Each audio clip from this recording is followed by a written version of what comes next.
The panya routes that we closed because the isolation is Nairobi, and all the panya routes that we have identified have roadblocks.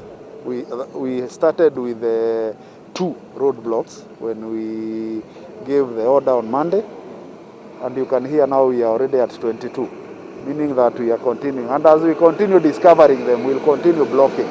But all this is unnecessary if Kenyans understood that we are isolating Nairobi because Nairobi is where the epicenter of the spread of coronavirus is. These roadblocks are supposed to stop people from crossing and only allow cargo trucks. And you can see while we are here, it's only trucks that are carrying goods, either foodstuff or goods for industrial processes that are being allowed to pass.